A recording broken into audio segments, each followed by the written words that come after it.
নবীর শানে যারা বেয়াদবি করে, যারা কটূক্তি করে, তাদের দুনিয়াতেও লাঞ্ছনা, গঞ্জনা, অপমান, অপদস্থ অবশ্যই আসবে। আর তাদের জন্য পরকালে কি হবে না? শাফায়াত নসিব হবে না। আর এই সম্মান নিয়ে সব সময় যারা ব্যস্ত থাকে, তাদের সম্মান, ইজ্জত, কদর, মর্যাদা আল্লাহ তাআলা বাড়াইয়া দেন নবীর এই মর্যাদার কারণে, নবীর সম্মান বলার কারণে তাদের ইজ্জত, সম্মান আল্লাহ তাআলা বাড়াইয়া দেন। চিল্লাইয়া বলুন সুবহানাল্লাহ। আর পরকালে তাদের জন্য সেই নবীর অনুসরণ করেছেন যে যেমনই ভাবে, ঠিক তেমনি ভাবে ওই নবী আপনাকে আমাকে কিয়ামতের দিন বলবে না। এই নবী আপনার আমার শাফায়াত করে কোথায় নিবে? জান্নাতে নিয়ে যাবে।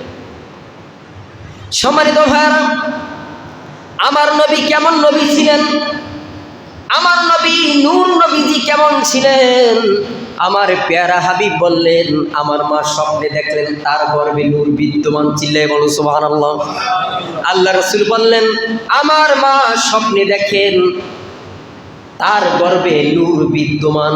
তখন আল্লাহ রাসূল বললেন, আমার মা সেই নূরের দিকে দৃষ্টি করলেন, কিন্তু নবী বললেন, আমার মা সেই নূরের দিকে দৃষ্টি করলেন, কিন্তু আমার মা সেই নূরের জ্যোতি সহ্য করতে পারে না।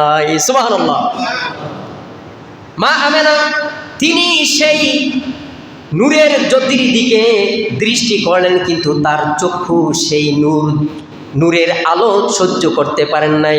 মা আমেনা বললেন, এমনকি আমার সামনে সারা পৃথিবী আলোকিত প্রকাশিত হয়ে গেল। চিল্লাই বলুন সুবহানাল্লাহ।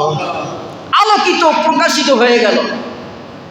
এখন সেই নবীর উম্মত হলাম আমরা দামি উম্মত। আমরা কি উম্মত?